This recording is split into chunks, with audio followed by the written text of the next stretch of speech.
G'day guys, welcome back to In My Shed. I'm PC. Big smiles today, more than 2,000 subscribers at last. It's been a couple of years of drudgery, in inverted commas, of me learning how not to make an absolute fool of myself and get something up on camera that's worthwhile being there.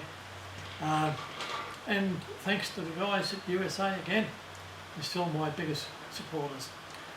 We'll try and get a bit more of what you want up there, hopefully, and try and get the new camcorder fixed. This is back again to the old JVC. It seems to be the only reliable camera I've got.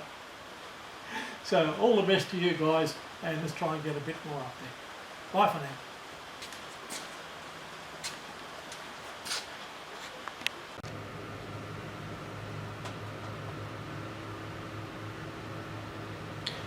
G'day there guys, back on the Clarkson grinder again. I went to give you a demonstration of how good this drill would make a hole, and it didn't. We'd ground the primary clearance back to, the brake angle back to 0, and it did a bit of a spot but then stalled, and I had a look and I had incorrectly ground the clearance in a previous episode and there was nothing behind the cutting edge. So I thought I'd try a bit of 4 facet grinding on the Clarkson. I've ground a very wide primary at 10 degrees and now coming in at 20 degrees to grind a secondary. So I'll put the grinder on, make a bit of noise and see if we can't bring the two a little bit closer together.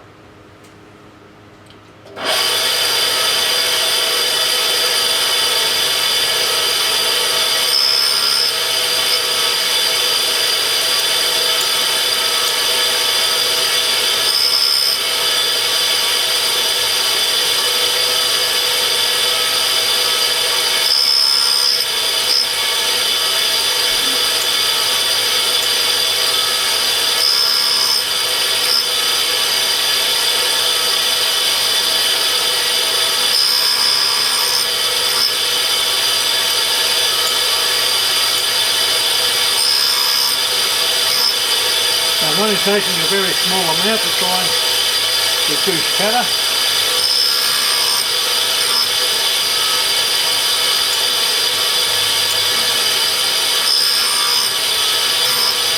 It's actually cutting so far okay.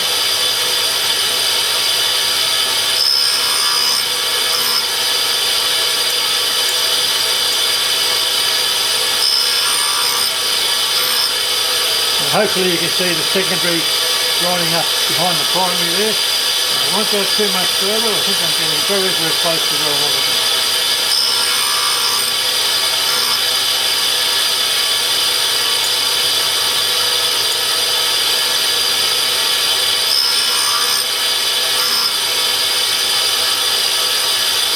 Well, that's close.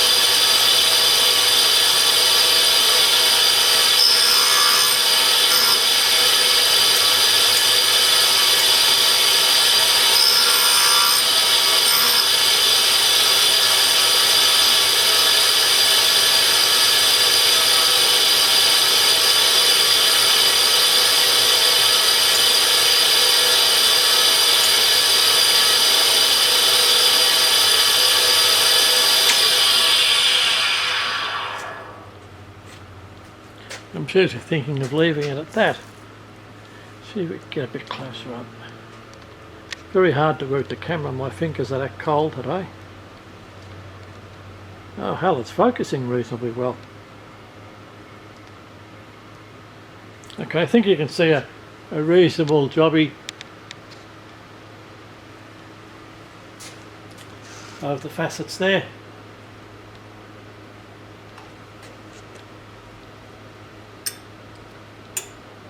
Matter of fact, it's just starting to impinge on the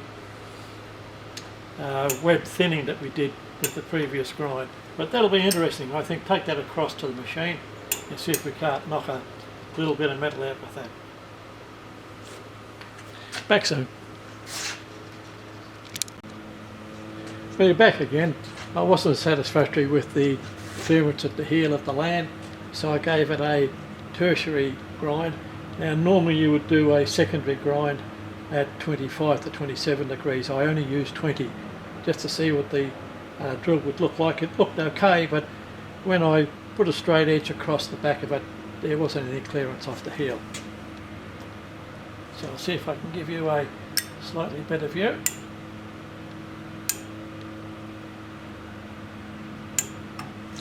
And now I'll zoom you out and you can see what the setup is like.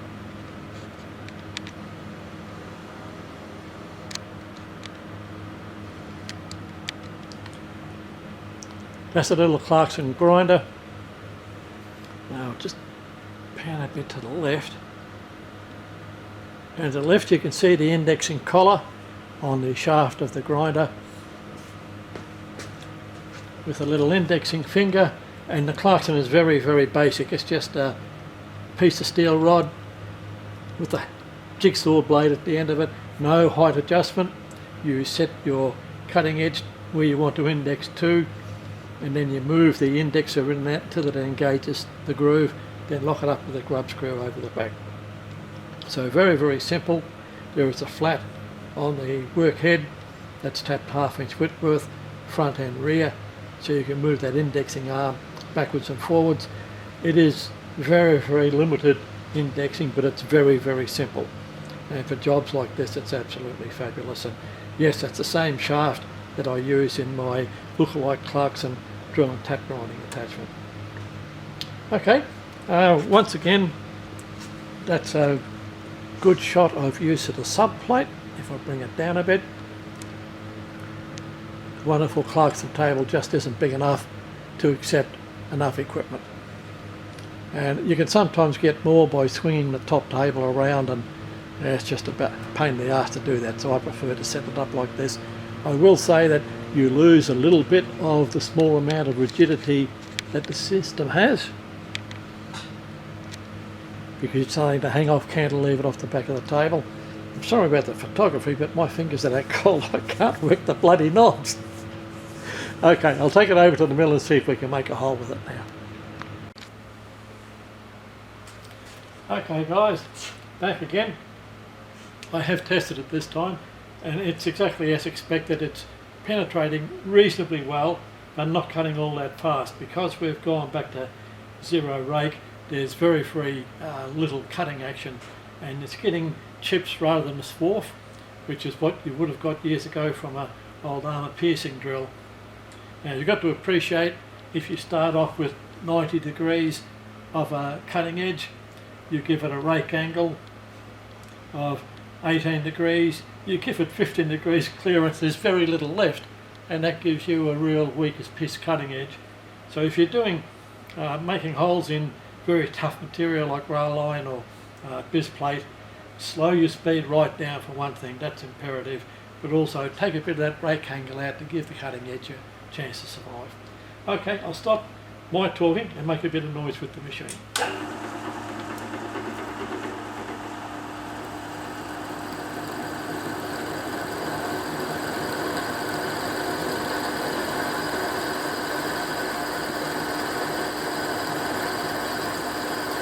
You can see it's making short chips rather than continuous swarf. That's exactly as you would like it to do on brass. Now it will create a fair bit of heat doing it this way, and when you re-enter the job, just make sure you do it slowly so you're not riding around on top of the piece of previously made swarf.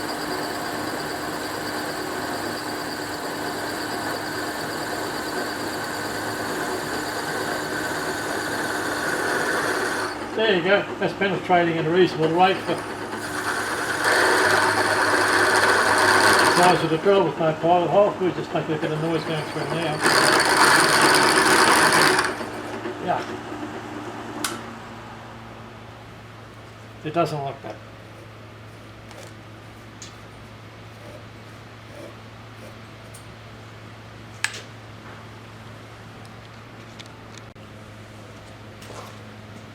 G'day, back again. Yes, I finished the hole off camera. It was making a hell of a bloody noise, but it did penetrate reasonably well. I've shown you tool and cutter grinder setup, how to do 4 facet and 6 facet drills if you want to get a bit of clearance at the back of it, to put zero rake on the front if you're doing brass or very, very hard materials. And as I said, you can change that brake angle just by moving the back end of the drill, so that it changes your approach angle towards the side of the wheel. So there's quite a bit to do there.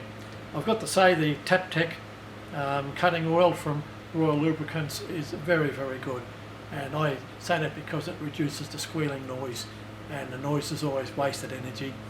So yeah, and it's at a very reasonable price too. I might call it quits at this. If you wouldn't mind liking and subscribing. We have an absolute gale of 55 to 65 kilometres an hour blowing out there, and I've got a big dead tree behind this shed. And I've been in here when a few branches come down and you leave a little skiddy in your pants, but I don't want to be in here if a big bough comes down. It would probably knock me flat. Okay, 2017 subscribers as of this morning. Happy as Larry here. Bring it back when there's something else to do in my shed. Bye guys.